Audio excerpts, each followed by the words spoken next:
Welcome back to Vashishta channel. Karthika Puranam 5వ అధ్యాయం వనభోజన మహత్యము.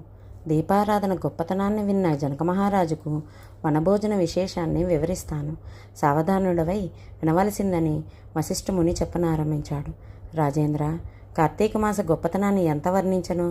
ఈ నెలలో గీతాపాఠనం వల్ల కలిగే పుణ్యం వర్ణనాతీతం. కనీసం భగవద్గీతలోని ఒక్క శ్లోక పాదాన్నైనా కంఠస్థం చేసిన వారి అదృష్టాన్ని ఏమని చెప్పగలను? అట్టివారు శ్రీమన్నారాయణ కృపకు పాత్రులై తరిస్తారు. వారి ప్రాకృత పాపాలు నశించిపోతాయి. ఈ నెలలో వనభోజనం అత్యంత ప్రశస్తం. వనభోజనం వలన విష్ణులోకం సిద్ధిస్తుంది. నిత్య నైమిత్తిక కర్మలందు గాని భోజన కాలమందు గాని భ్రష్టులు శూద్రులు సూతకం కలవారి వల్ల కలిగే సందర్శన శ్రవణ స్పర్శాది దోషాలు తొలగిపోతాయి. చెట్లు లతలు రొక్కలు గల వనమందు ఉసిరి చెట్టు ముంగిట శాలిగ్రామం ఉంచి విష్ణుమూర్తిని ప్రార్థించి యథావిధి దక్షిణ తాంబూలాలిచ్చి పూర్ణకుంభాన్ని నివేదించి బంధు మిత్ర సపరివార సన్నిహితులతో కూడి భగవత్ కైవాలతో పంక్తి భోజనం చేసేవారి జన్మధన్యం. వారిని సమస్త పాపాల నుండి విముక్తుల్ని చేసి దివ్యత్వాన్ని కలుగజేస్తుంది. పూర్వం ఒక బ్రాహ్మణ బాలుడు దురాచార సంపన్నుడై తండ్రిచే శపించబడి కార్తీక మహత్యము విన్నందున పునీతుడై తరించాడన్నాడు వశిష్ఠుడు. మునిరాజా, ఎవరా బ్రాహ్మణుడు? ఏమతని దుష్కృత్యాలు? తండ్రి వలన పొందిన శాపమేమి? శాప విముక్తిని పొందిన తీరేమిటో వివరించవలసినదని జనకుడు ప్రార్థించాడు. పూర్వం కావేరీ నదీ తీరంలో దేవశర్మ అనబడే సద్బ్రాహ్మణుడుండేవాడు. దేవతారాధనయందు ధార్మిక చర్యలయందు శ్రద్ధాభక్తులు గల ఆచార్యవంతుడు. ఆ బ్రాహ్మణునకు దేవదత్తుడనబడే దురాచార సంపన్నుడైన కొడుకు ఉండేవాడు. తాను విజ్ఞానినన్న గర్వంతో అతడు తండ్రి చేసే పనులన్నిటినీ హేళన చేస్తూ ఉండేవాడు. కోపంతో అందరినీ తోలనాడుతుండేవాడు. ఏ విధంగానైనా కుమారుణ్ణి సన్మార్గవర్తనుడిని చేయాలని ఆ తండ్రి ఎంతగానో ఆరాటపడుతుండేవాడు. ఒకనాడు తన కుమారుణ్ణి చేరబిలిచి, నాయనా, రాను రాను నీ ఆగడాలు శృతిమించుతున్నాయి. ఎవరు ఏ పని చేసినా విమర్శిస్తున్నావు, జగడాలు పోతున్నావు. మనది సదాచార కుటుంబం, పూజలు పునస్కారాలతో పునీతమైన కుటుంబం, అందరినీ సమాదరించు సమున్నత కుటుంబం. అవధులు తప్పి పాపకర్మిష్టివై పతనమైపోతున్నావు. ఇకనైనా వివేకవంతుడవు, సన్మార్గవర్తనుడవై, భక్తి తత్పరుడవై మసలుకోవలసిందని మందలించాడు. అందుకు ఆ కుమారుడు తండ్రిని వెటకారం చేస్తూ లేనిపోని వృధా ప్రయాసలతో అయిన వారిని కాని వారిని నమ్ముకొని భక్తి ఉత్సవాలు సంతర్పణలు అంటూ వృధా ఖర్చుతో జీవించే నీకు ఎహభోగ సుఖాలు, చెలిమి కలిమి, స్వేచ్ఛా విహారాలు నీకేం తెలుస్తాయని ఎక్సెక్కలాడాడు. నాయనా, నువ్వు నన్నేమన్నా పర్వాలేదు, జనంలో మంచి పేరు తెచ్చుకునే పనులు చెయ్యి. పూజలు పునస్కారాలు ఆరాధనలు పరాన్ని కాపాడుతాయి. ఇది కార్తీక మాసం, పుణ్యప్రదమైన నెల.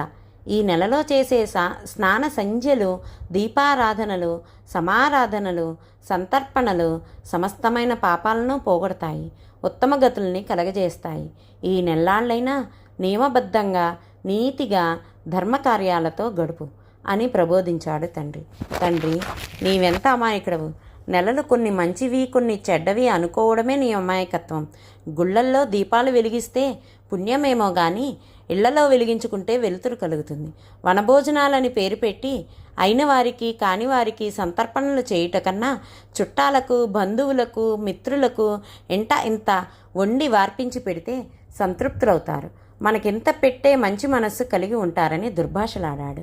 అందుకు ఆ తండ్రి ఆగ్రహించి, ఓరి మూర్ఖుడా, నేను చెప్పే మాటలు పెడచెవిన పెట్టడమే కాక హేళన చేస్తున్నావు. నీవిక మానవునిగా మనగలుగుటకు తగవు. మూషికానివై ఏ చెట్టు త్వరలోనో బ్రతుకు అని శపించాడు ఆ కన్నతండ్రి. అతని వాక్కులకు భయకంపితుడై దేవదత్తుడు తండ్రి పాదాలపై పడి, నా అవివేకానికి ఇంత కఠిన శిక్ష కనికరించు, శాప విమోచనాన్ని అనుగ్రహించు అని కాళ్ళా వేళ్ళా పడి వేడుకున్నాడు. నాయనా, నా మాటలకు తిరుగులేదు. నా శాపాన్ని నీవు అనుభవించవలసిందే. పశ్చాత్తాపడుతున్నావు కనుక నీవెప్పుడు కార్తీక మాస మహత్యాన్ని వింటావో ఆనాడే నీకు శాప విమోచనం కలుగుతుందని వివరించాడు. ఆ వెనువెంటనే దేవదత్తుడు మూషికముగా మారిపోయి కావేరీ నదీ తీరాన గల గజారణ్యంలో ఒక వటవృక్షం త్వరలో నివసించసాగాడు. కొంతకాలానికి విశ్వామిత్ర మహర్షి శిష్య సమేతంగా వనభోజనం నిమిత్తంగా గజారణ్యానికి వచ్చాడు.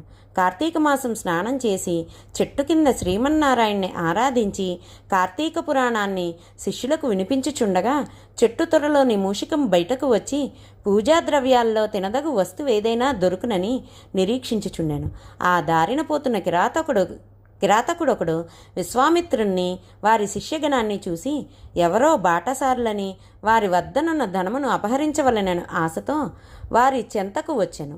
వచ్చినవాడు ఆ మునీశ్వరులను చూచి మనస్సు మారి సంస్కారము కలిగి విశ్వామిత్రునికి నమస్కరించి, అయ్యా, తమరెవరు? తమ దర్శన మాత్రమున నాలోని క్రౌర్యము తొలగి ఆనందము కలుగుచున్నది. తామునర్చు పూజ ఏమి చెప్పి నన్ను కృతార్థుణ్ణి చేయమని వేడుకున్నాడు. ఓయి, నేను విశ్వామిత్రుడను. వీరందరూ నా శిష్యులు. ఇది కార్తీక మాసము. ఈ నెలలో చేయు కార్యములు పుణ్యప్రదము. నదీ స్నానము చేసి విష్ణువును ఆరాధించి వనభోజనము చేయు వారికి పుణ్యగతులు కలుగుతాయి. ఆ కారణం వల్ల నీకు జ్ఞానోదయం అయ్యింది. నీవు ఈ కార్తీక వ్రతాన్ని చేసిన జీవన్ముక్తుడు కాగలవని విశ్వామిత్రుడు వానికి బోధించాడు. విశ్వామిత్ర మహర్షి కార్తీక పురాణాన్ని, వనభోజన విధానాన్ని, పూజను చెప్పగా విన్న ఎలుక యథాప్రకారం బ్రాహ్మణ బాలుడయ్యాడు. విశ్వామిత్ర మహర్షికి నమస్కరించి అనుమతి పొంది తన తండ్రిని చేరుకున్నాడు. కిరాతకుడు కూడా విశ్వామిత్రుని ఆదేశంతో పూజాధికములు నిర్వహించి ముక్తిని పొందాడు.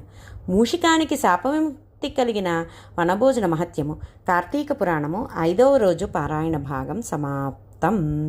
ధన్యవాదములు. Please like, share, subscribe our channel.